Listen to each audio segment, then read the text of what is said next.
Halo teman-teman, selamat datang di Zona Pak. Perkenalkan, saya Tirsa, dan di channel ini saya akan berbagi segala hal yang berkaitan dengan pendidikan agama Kristen, mulai dari konsep dasarnya sampai kepada isu-isu yang menjadi concern dari pendidikan agama Kristen itu sendiri, seperti perdamaian, karakter, lingkungan hidup, pluralisme, dan masih banyak lagi.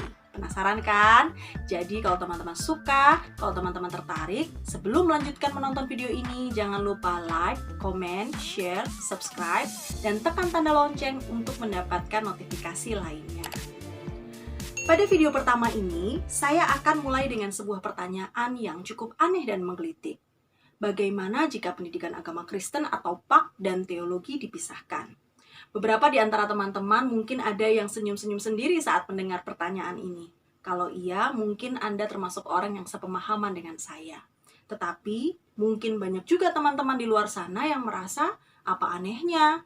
Memang mereka berbeda, nampaknya sah-sah saja jika mereka dipisahkan. Teman-teman, harus diakui bahwa membicarakan hubungan antara pendidikan agama Kristen dan teologi itu ya, kalau dibilang rumit tidak, tetapi kalau dibilang sederhana juga tidak.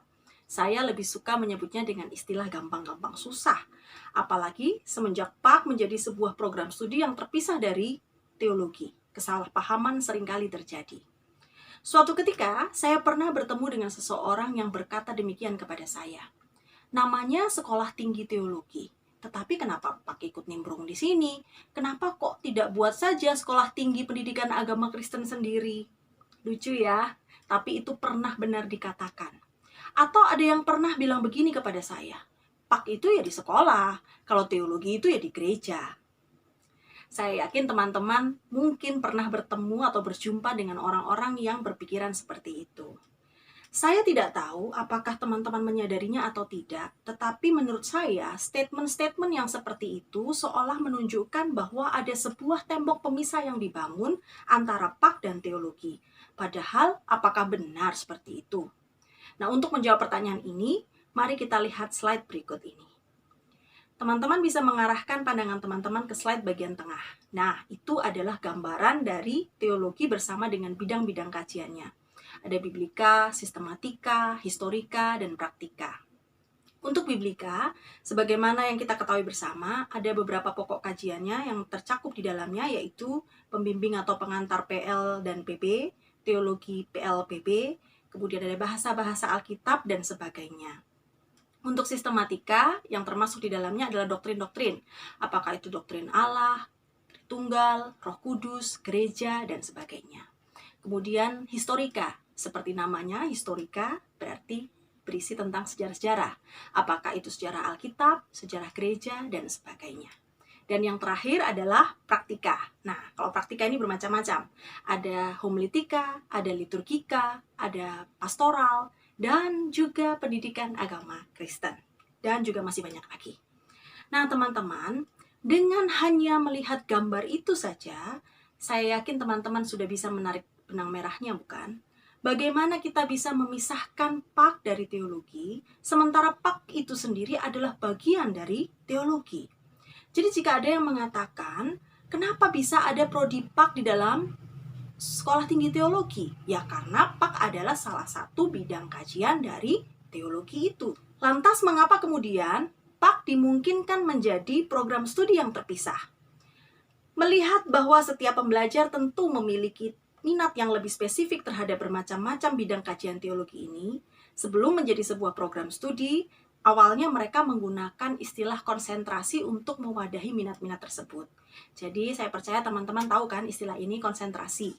Program studinya teologi, kemudian nanti konsentrasinya bisa macam-macam. Ada misi, ada pastoral, termasuk pendidikan agama Kristen dan sebagainya. Nah, seiring perkembangan zaman, penelitian-penelitian dalam bidang PAK semakin berkembang dan sejalan dengan itu peminatnya juga semakin bertambah banyak, maka akhirnya PAK yang semula adalah konsentrasi kemudian berubah menjadi sebuah program studi, dan itu dimungkinkan selama aturan-aturan dipatuhi, segala persyaratan dipenuhi, maka itu bisa saja PAK menjadi sebuah program studi. Namun dengan menjadi program studi, bukan berarti lantas ia terpisah dari teologi. Hakikatnya, PAK akan selalu memerlukan teologi. Nah, kemudian pertanyaan berikutnya, lalu kenapa bisa ada pengotak-ngotakan semacam itu? Pak, pasti di sekolah, lalu teologi itu di gereja. Pertama yang mau saya katakan adalah, Anda bisa berteologi di mana saja, tidak melulu di gereja, dan tidak melulu dilakukan oleh seorang pendeta yang berdiri di atas mimbar. Di dalam perenungan Anda misalnya tentang Tuhan dan pekerjaannya, ketika Anda sedang bersantai di rumah, kemudian Anda bisa menarik makna dari sana, Anda bisa memberi makna terhadap hal itu, maka bisa dikatakan saat itu Anda sedang berteologi. Tidak hanya itu, seorang anak kecil pun secara sederhana dia bisa berteologi. Jadi, teologi tidak melulu hanya di gereja dan tidak melulu hanya bisa dilakukan oleh orang-orang tertentu. Demikian juga dengan pendidikan agama Kristen. Pendidikan agama Kristen atau PAK bisa dilakukan dalam berbagai setting. Tidak hanya di sekolah.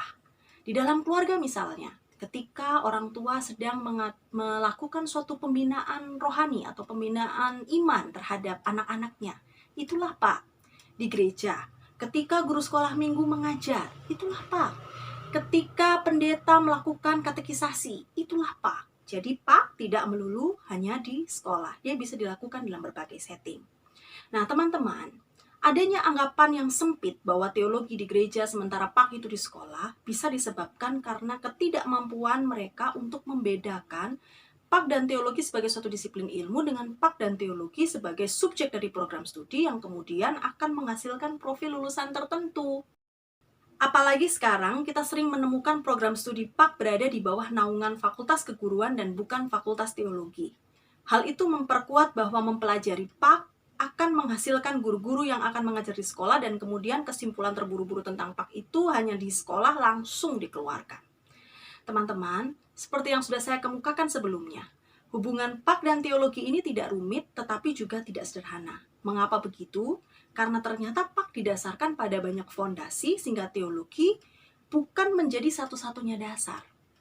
PAK sebagaimana namanya menggunakan istilah pendidikan. Istilah pendidikan inilah yang sesungguhnya membuatnya menjadi semakin kompleks. Ada banyak unsur yang dipertimbangkan. Kemudian dia juga melibatkan banyak disiplin ilmu dan bukan hanya sekedar pemikiran tetapi juga mencakup praktik.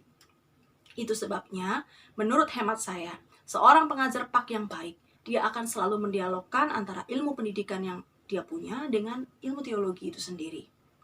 Bukan kemudian mereka justru memisahkannya. Memisahkan PAK dan teologi hanya akan membuat PAK kehilangan esensinya. Tanpa teologi, PAK akan kering. Mengapa begitu? Setidaknya ada 3 alasan yang saya temukan. Yang pertama, teologi adalah substansi dari PAK. Nah, bagi saya ini tidak terbantahkan. Saya yakin kita semua setuju bahwa substansi dari PAK bukanlah mengajarkan membaca, menulis, berhitung. Di kampus-kampus yang memiliki program studi PAK sekalipun, substansi PAK bukan hanya sekedar teori-teori belajar dan bermacam-macam metode pembelajaran. Substansi atau konten dari PAK yang menurut saya sangat penting dan tidak boleh diabaikan adalah buah-buah pemikiran teologis yang muncul dari pengalaman iman dengan dasar Alkitab, maupun perenungan-perenungan yang mendalam tentang Tuhan dan pekerjaannya itu sendiri yang kemudian disusun sedemikian rupa untuk disampaikan dengan penuh tanggung jawab.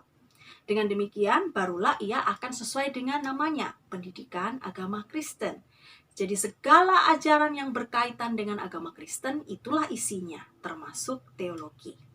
Tidak hanya itu, di dalam pengajaran PAK di berbagai settingnya, PAK yang berhasil menurut saya bukan hanya akan membuat peserta didik mengetahui isi Alkitab, kemudian memahami pemikiran teologis, tetapi juga bahkan bisa membuat peserta didiknya mampu membangun suatu teologi atau mengembangkan suatu teologi yang baik dan benar, sehingga diharapkan mereka bisa memaknai dan menjalani kehidupannya dengan baik dan benar pula. Nah, bagaimana semua ini bisa terjadi jika kita memisahkan PAK dan teologi? Tentu itu akan menjadi sebuah keniscayaan. Alasan yang kedua, kenapa PAK dan teologi akan selalu terhubung dan mereka tidak bisa dipisahkan adalah teologi sebagai proses di dalam PAK.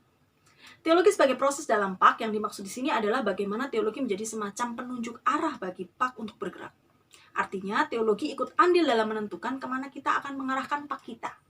Misalnya saja, ketika kita memandang upaya berteologi kita adalah dalam rangka mempertobatkan orang sebanyak-banyaknya, maka proses pendidikan agama Kristen kita yang kita selenggarakan akan lebih banyak menitik beratkan kepada penginjilan.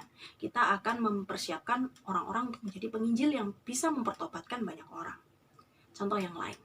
Apabila kita melihat upaya berteologi kita sebagai sebuah cara untuk mengubah perilaku hidup seseorang sehingga semakin hari menjadi semakin serupa dengan Kristus, maka proses pendidikan agama Kristen yang kita selenggarakan biasanya akan lebih berfokus pada pembentukan karakter Kristiani peserta didiknya.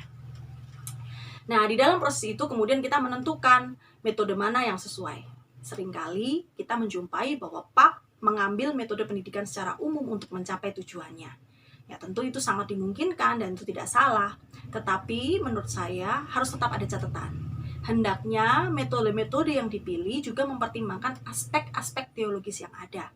Sebab sekali lagi bagi saya PAK itu khusus. Dia tidak bisa dipukul rata dengan disiplin ilmu yang lain. Dia tidak bisa disamakan dengan disiplin ilmu yang lain.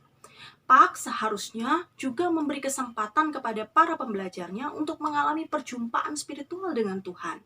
Jadi di dalam prosesnya bukan hanya sekedar aspek kognitif, afektif, psikomotorik saja yang dititik beratkan, tetapi juga aspek spiritual. Nah, dengan demikian, ketika semua itu dipertimbangkan, maka proses pendidikan yang dijalankan akan menjadi semakin bermakna. Yang terakhir, mengapa mereka akan selalu terhubung dan sulit untuk memisahkan mereka, yaitu teologi menjadi norma bagi PAK.